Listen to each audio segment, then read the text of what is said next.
Welcome to the ITSPmagazine podcast network, a modern, innovative multimedia platform, broadcasting ideas and connecting minds.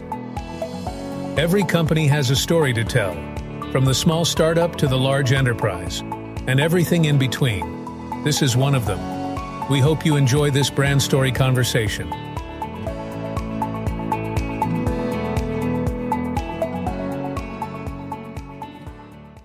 And here we are. We're ready for another 7 minutes on ITSP Magazine with a new short brand story. And I'm thrilled to have Sharice Badarai on with me from A-LIGN. Good to have you, Sean. Yeah. And A-LIGN is all about helping organizations throughout their compliance journey, which we're going to talk about what that looks like today.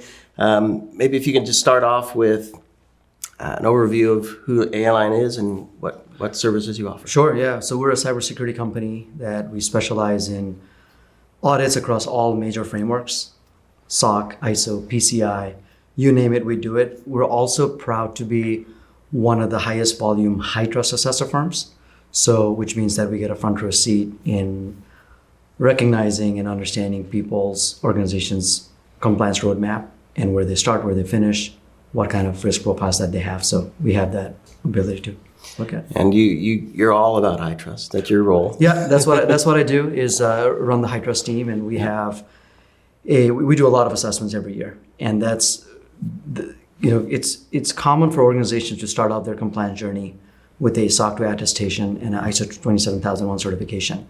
But once they've established that foundation, the question that every CISO or senior leadership in an organization should be asking is, well, what's next?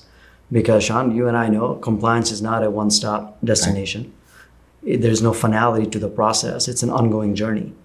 And the journey entails continuously strengthening the security posture of the organization, especially in today's rapidly changing cyber threat landscape. And so the question becomes, well, is there a framework that exists that is extremely robust, extremely scalable? It's a certification, not an attestation. And most importantly, it uses this maturity model that ensures that your security roadmap does not stay stagnant. It is constantly evolving and dynamic. And the answer to that question is yes, a framework that does exist, and it's called the HITRUST CSF. And within the HITRUST CSF, you have different tiers of assessments. You have the R2 assessment, which is the highest tier, which you have the I1 assessment, which is the middle tier. And then you have the E1 assessment, which is the lower foundational tier.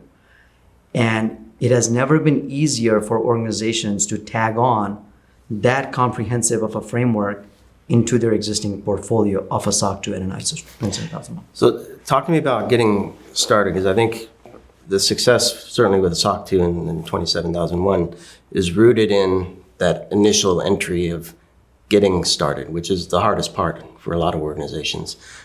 But at some point you have those two and probably other things, which is where HITRUST comes in to kind of bring them all together and raise the bar some. So talk to me a little about the E1 and how that helps people get rolling. I think what HITRUST has done tremendously over the last few years it has really recognized the need of having different tiers of assessments within the market. And so can we provide a smaller version of the HITRUST, still entailing the robustness of the framework, but the E1 assessment being on the lower side of being able to afford, and it has tremendous efficiencies to tag on to the ISO and the SOC. SOC reports and ISO 27001 certifications, those are great broad overview to start your compliance program. What HITRUST does differently is that it is extremely prescriptive in nature.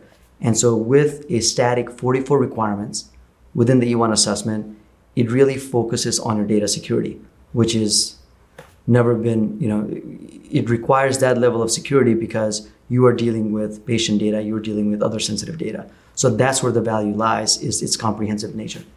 And how does the engagement with A-LIGN and your team perhaps change the way organizations look at their programs, not just from a tick the box perspective, but actually implementing controls in a meaningful way? Yeah, so after they have some level of foundation built with a SOC 2 and an ISO, it has become extremely easier to tag onto that E1 assessment to the compliance portfolio. So it's never only a checkbox. There are a lot of synergies that are gained. We can go down the details in terms of what those are, but if you've done a SOC 2, if you've done an ISO certification, tagging on an E1, it's half the work is already done.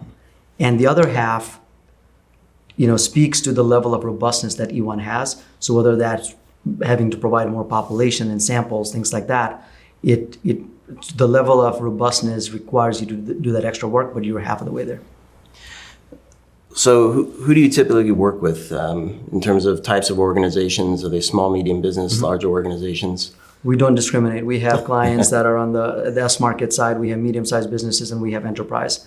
So smaller ones tend to go with the E1 assessment and then kind of build their way up as their risk profiles change. And the enterprises they're like, yeah, let's go. Let's do the R2 right off the bat. And when you're working with them, what are some of the challenges that you help them overcome? Well, the first is the organizational buy-in. I think there's a lot of educational lapse in terms of recognizing, well, we've built this great business, but then compliance kind of gets put on the side. It's on the back burner. It's not the priority. And so to try to get that level of education up at the senior leadership level is our main challenge. Once you get there, once they recognize that, yes, compliance is extremely necessary, especially when the bad actors are in abundance. Once we get that message, then everything kind of flows well from there. And in terms of the outcomes that you're seeing with your clients, so there's getting started, but then there's the ongoing journey. Companies grow, they acquire other companies. Absolutely. So talk to me a little bit about 100%. So I look at the ingestion of the HITRUST assessment in twofold. One is obviously the security fold, and I've articulated why that is very important. The other pillar is the ROI pillar, because most of the companies that we're working with, they are being backed by private equity firms. They're being backed by VC firms. And we all know what is that they want. They want great return on their investment. And there are ample data that demonstrates that once you've tagged on an E1 certification, I1, R2, the HITRUST CSF framework in general, it gives you an immense advantage in securing that next deal, because you're going to put yourself ahead of your competitors. And so the ROI piece to the puzzle is extremely great. Perfect. Well, Shirish, thanks for sharing this story about A-LIGN with me, and that's 7 minutes.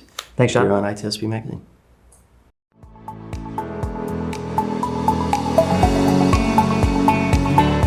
We hope you enjoyed this episode and that you will come back for more brand stories on ITSP Magazine. If you want to share your company's brand story, go to ITSPmagazine.com and explore our advertising options to learn more. Remember to share this podcast with your friends, family, and colleagues, and stay tuned for more brand stories as we continue our journey toward redefining cybersecurity, technology, and society.